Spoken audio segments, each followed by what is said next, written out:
Bom, gente, antes de mais nada, eu quero render minha homenagem ao nosso Ricardo Boechat com alegria. Eu acho que a marca dele era a alegria, a irreverência. Ele fazia as coisas duras serem engraçadas, divertidas, e conseguia emprestar para os temas que ele abordava uma profundidade que a gente tem que festejar, porque ele deixou uma marca muito importante. A morte é trágica, a forma como ele foi é inacreditável. Então, a gente não tem como não lembrar, mas também não tem como não registrar os ensinamentos, as coisas bacanas que ele deixou. Eu conheci o Ricardo Boechat, já contei essa história, muito, mas muito, muito tempo antes de vir para a rádio. Eu trabalhava na Editora Abril, e a Editora Abril, eu trabalhava na revista Veja naquela época, e a gente queria contratar o Ricardo Boechat. E eu fui tomar um café da manhã com o Ricardo Boechat no Rio de Janeiro. Eu não conhecia, só conhecia o trabalho e a fama. Ele já era um repórter conhecido, importante, alguém que conseguia informações porque ele era um fuçador, né? Ele era a Mônica Bergamo, entendeu? Ele era a Mônica Bergamo. Ia para todo lugar e fuçar. Bom, então vamos contratar. Cara bacana, vamos levar ele para Veja. Nós não conseguimos levar ele para Veja. Mas eu fui conversar com ele e ele tinha uma agenda desbeiçada, ridícula. Que era sabe um caderno desses cadernos que tem... Parece esses cadernos que tem A, B, C, D, E, F, G. Lista telefônica. Tipo lista telefônica, mas cheio de orelha? Cheio de orelha, mas o caderno não tinha espiral. Aquele caderno alto, grosso, com a... Como chama aquilo? Aquela lombada de livro, vai. Brochura. É um brochurão. Aquilo que a gente chamava nas redações de ceboso. Você lembra do ceboso? Chamava de ceboso. Então ele tinha um ceboso. E uns papéis enfiados no meio, os negócios... Era desbeiçado. A palavra é desbeiçado. Desbeiçado. E aí ele mostrou aquela agenda dele. Aquela agenda estavam todos os telefones que ele precisava. Não tinha ordem nenhuma. Acho que ele respeitou o alfabeto em algum momento. Depois ele usava a memória dele. Sei... esse camarada eu sei pelo apelido, então ele está na letra C. Esse outro eu sei pelo nome completo, então está na letra B. Eu acho que ele já não tinha mais muita lógica, era a lógica dele. E aí eu comentei sobre a agenda com ele. Falei, pô, mas você tem essa agenda esquisita e tal. Não, mas aqui tá minha vida. Eu falei, bom, então se eu tiver essa agenda, se eu pegar essa agenda, pô, essa agenda é valiosa. Aí ele brincou assim, ele pegou a agenda dele e falou, pode ficar. E a questão não é você ter o telefone, a questão é quem que tá ligando, né? Não adianta. E quem estava ligando era ele. Então ele conseguia falar com as pessoas porque era ele que ligava. Não é porque ele tinha o telefone. Porque a coisa mais fácil do mundo é você conseguir o telefone. Basta você ser funcionário das operadoras, você vai conseguir ter um monte de telefone. O pessoal que trabalha com telemarketing tem um monte de telefone na mão, liga pra gente sem a gente querer, inclusive. E a gente não fala com eles sempre. Desculpe, pessoal do telemarketing, mas vocês têm um trabalho difícil, que é ligar pra gente e convencer a gente a querer falar com vocês, e vocês querem vender coisas que a gente não quer, né? É um trabalho duro. O Boechat conseguia algo muito parecido, que era tirar uma informação que as pessoas a princípio não queriam passar, etc. E o Boechat era um entusiasta da ideia de eu vir para a rádio. Fizemos várias vezes o Canal Livre, ele apresentando o Canal Livre, eu ia como um jornalista convidado, participar das entrevistas, e comecei a fazer participações na Rádio Bandeirantes e na Band News FM como comentarista, e ele era um entusiasta da ideia de eu vir para cá, tanto que eu estreiei uma semana depois do falecimento dele, porque é o que estava programado. Estava programado, né, Carla e Felipe? Vocês sabem bem disso. Então a gente ia começar na segunda-feira seguinte, fizemos fotos, né? Preparamos um lançamento. Essa era a ideia. Obviamente a gente suspendeu qualquer lançamento. Foi um começo difícil. Mas a ideia, em nenhum momento, assim, ele estava no horário das 7h30 às 9h, não é isso? Isso. E a gente ia estrear nesse horário, que é o horário que a gente está.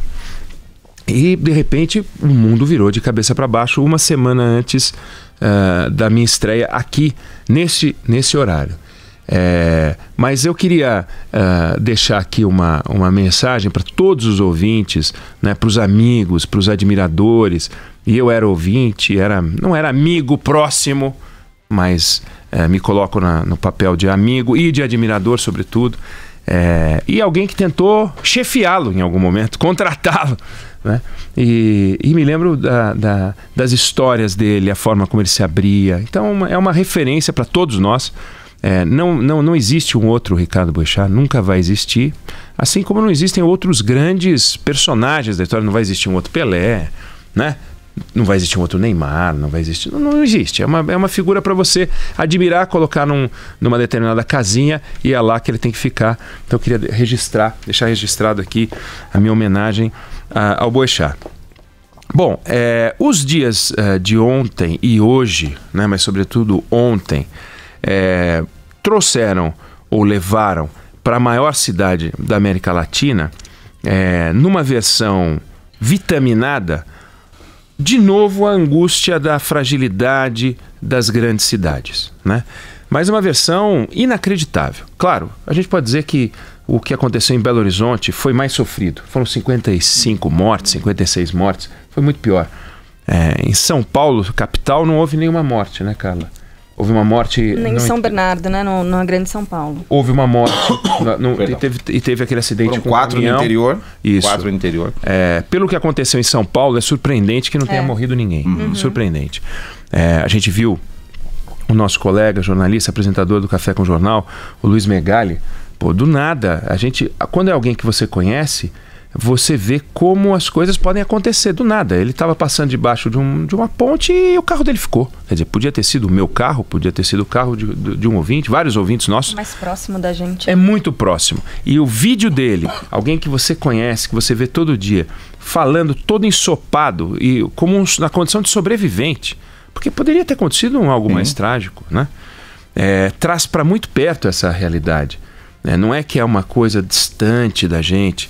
E foi Belo Horizonte, né? Minas Gerais, né? De um modo geral. Você pega Espírito Santo, o que aconteceu no Espírito Santo, na cidade de Colatina, que fica no centro do estado, choveu em 24 horas o que era esperado para o mês, 1/3 do que era esperado para o mês inteiro. Quer dizer, em um dia choveu o que deveria ter chovido em 10. Então se você pega 1/10 da chuva por dia, tudo bem, dá para aguentar, mas como é que você coloca dentro de uma jarra de 1 litro, 10 litros? 9 vão transbordar.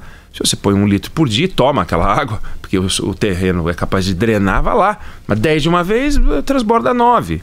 E assim transbordou em todo lugar.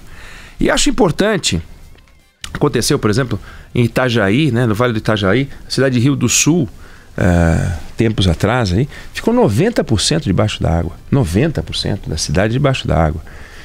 E aí a pergunta é o seguinte, o que é evitável e o que é inevitável? Né?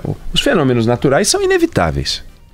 O terremoto é inevitável, o furacão é inevitável, né? O vulcão é inevitável e a chuva é inevitável. Há discussões sobre como o aquecimento global e, portanto, como a gente acaba transformando certas coisas em inevitáveis. Mas não vamos entrar nisso porque senão vai ficar muito complicado. Vamos imaginar o seguinte, fenômeno natural é inevitável, ele vai acontecer. E os rios, obviamente, no caso das enchentes, no caso das chuvas, eles transbordam.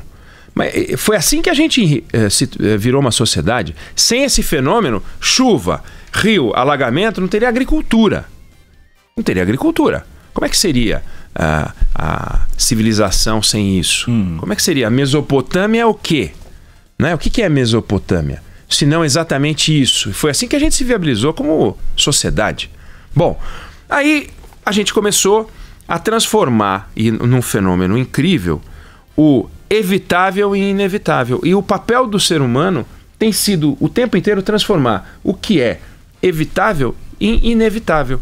E aí, uma vez que as coisas evitáveis se tornam inevitáveis, inevitáveis são.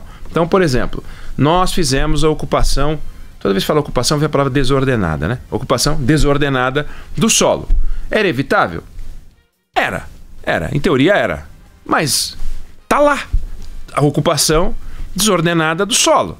Quanto das cidades é ocupação desordenada? Uma montoeira, um pedaço absurdo. Dá para desfazer? Dá para fazer agora, você desfaz tudo, como quem vai arrumar a gaveta, tira tudo da gaveta, aquelas gavetas do Felipe Bueno, que tem as camisas, estão estourando, vamos arrumar agora por cor, vamos arrumar por times, assim, interior, capital, vamos arrumar do Nordeste pro Norte. Você tem que tirar tudo e começar do zero. Dá para arrumar uma gaveta só no improviso? Não dá. Tem um monte de gente que tem gaveta em casa, abre, tem uma pilha, um clips, né? E tem lá uma pinça. Gaveta sem lógica nenhuma, não é nem... Não, aqui estão as coisas de metal. Não é. Aí tem um pente com um dente faltando. Todo mundo tem em casa um pente com um dente a menos. Que no meiozinho, assim, falta um. E não usa porque falta um, mas também já não usava. Só falta um porque ele já não usava. Mas tá lá na gaveta, aquela coisa... O que é aquela gaveta? Aquela gaveta é a ocupação desordenada da gaveta. Só tem um jeito, tirar tudo e botar tudo de novo. Nós vamos fazer isso nas grandes cidades? Não dá para fazer, nem nas pequenas cidades dá para fazer. Então a gente tem que fazer o quê? Vamos fazer uma nova Brasília. Aí você muda para Brasília, você faz uma nova cidade e muda o pessoal da velha cidade. Aí todas as cidades, você faz uma cidade espelho, e aí a cidade espelho vai ter a ocupação ordenada do solo. Aí a gente fala, não, mas isso aqui é fruto da especulação imobiliária. Tá, e a gente vai fazer o quê? A desespeculação desimobiliária? Como é que a gente vai fazer isso? Não, mas a verticalização tem tudo a ver com isso. Mas peraí, quando você verticaliza, você cria ser humano? Não. Quando você verticaliza, você troca o ser humano de lugar. Em tese, se as pessoas moram num prédio e esse prédio é construído segundo regras ambientalmente corretas, não tem problema nenhum, porque você vai fazer um prédio mais moderno do que os prédios antigos. Aquele monte de casinha que existia antes se transformou em prédio. Aí você fala, pô, mas as casinhas eram melhores. Vai ver o piso das casinhas. Tudo cerâmica, tudo azulejo, tudo também estava impermeabilizado, porque eram casas pequenas. Aí veio um prédio.